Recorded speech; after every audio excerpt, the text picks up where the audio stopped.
جب حضرت حمزہ بن عبد المطلب اور حضرت عمر بن خطاب نے اسلام قبول کیا تو کفار بہت غصہ ہوئے اور ان کے صبر کا پیمانہ چھلک گیا۔ ان لوگوں نے مل کر یہ فیصلہ کیا کہ جب تک بنو ہاشم اور بنو مطلب محمد صلی اللہ علیہ وسلم کو قتل کرنے کے لیے ان کے حوالے نہ کریں گے، کوئی شخص ان سے کسی قسم کا تعلق نہیں رکھے گا، نہ ان کے پاس سے کوئی چیز فروخت کی جائے گی، نہ ان سے رشتہ ناتا کیا جائے گا۔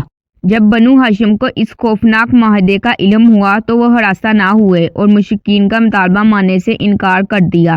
خاندان کے بزرگ ابو طالب نے ہاشم اور مطلب کی تمام اولاد کو ساتھ لے کر شب ابی طالب میں پناہ لی۔ ان میں بوڑھے، جوان، عورتیں اور بچے سبھی شامل تھے۔ صرف ابو لہب اور اس کے زیر اثر چند ہاشمیوں نے کفار کا ساتھ دیا۔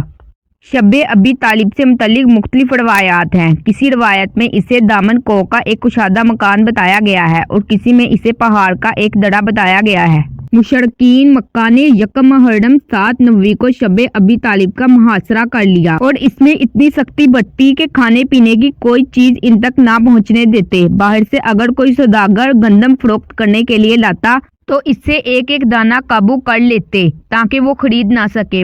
ان کے بچے جب بھوک سے بےتاب ہو کر روتے تو کفار ان کی آوازیں سن کر خوش ہوتے۔ عورتوں کی چھاتیوں میں دودھ خشک ہو گیا تھا۔ حضرت ابو بکر صدیق یا دوسرے غیر ہاشمی جانثار چوری چھپے اگر کوئی چیز پہنچاتے تو اس کی مقدار اتنی قلیل ہوتی کہ چند دن بھی ساتھ نہ دیتی۔ حضرت سعد بن ابی وقاص رضی اللہ عنہ سے روایت ہے کہ ایک دفعہ رات کو انہیں سوکھے ہوئے چمڑے کا ایک ٹکڑا کہیں سے مل گیا۔ انہوں نے اسے پانی سے دھویا، پھر آگ پر بھنا اور کوٹ کر پانی میں ملا کر پی لیا۔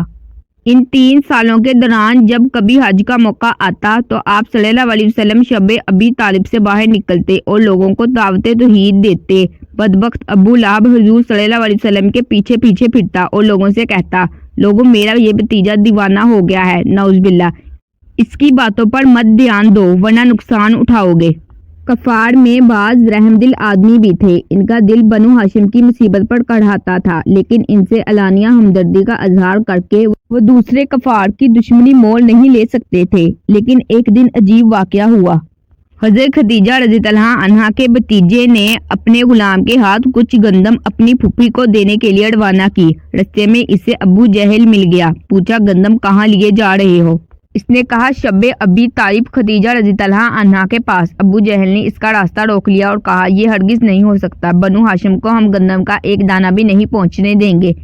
اتفاق سے ایک غیر مسلم رحم دل رئیس وہاں سے گزرا۔ اس نے پوچھا، تم آپس میں کیوں جھگڑ رہے ہو؟ ابو جہل نے واقعہ بتایا اور کہا، معاہدے کے مطابق ہم کوئی چیز شب ابی طالب میں نہیں پہنچا سکتے۔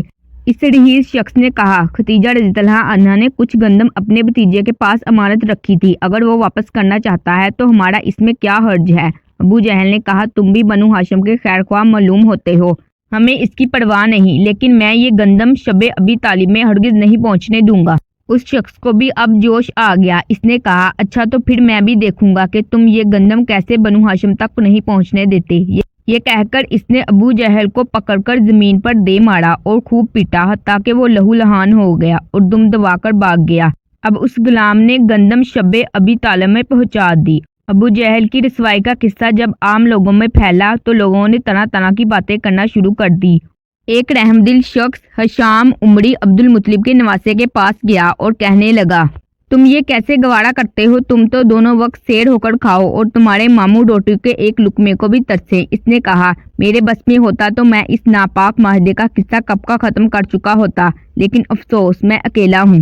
ہشام نے کہا، میں تمہارے ساتھ ہوں، ہمت باندھو، ہمیں اور بھی ساتھی مل جائیں گے۔ اب ظہیر اور ہشام دونوں نے زما بن السود اور ابو الجنتری کو بھی اپنا ہم خیال پایا۔ دوسرے دن بنو ہاشم اور بنو مطلب کے سب خیر خواہ کعبہ میں پہنچے، قریش کو جمع کیا اور ان سے مخاطب ہو کر کہا، کیا یہ ظلم نہیں ہے کہ ہم سیر ہو کر کھاتے ہیں، لیکن بنو ہاشم اور بنو مطلب جو ہمارے ہی بھائی بندو ہیں، اناج کے ایک ایک دانے کو ترس رہے ہیں، ان کے بچے اور عورتیں بھوک سے ہلکان ہو گئے ہیں۔ خدا کی قسم، جب تک اس معاہدے کو چاک نہ کیا جائے گا ہم آرام سے نہیں بیٹھیں گے۔ ابو جہل نے چلا کر کہا، کسی کی مجال نہیں جو اس معاہدے کو ہاتھ لگائے، یہ معاہدہ اس وقت تک کام رہے گا جب تک بنو ہاشم محمد صلی اللہ علیہ وسلم کو ہمارے حوالے نہ کر دے۔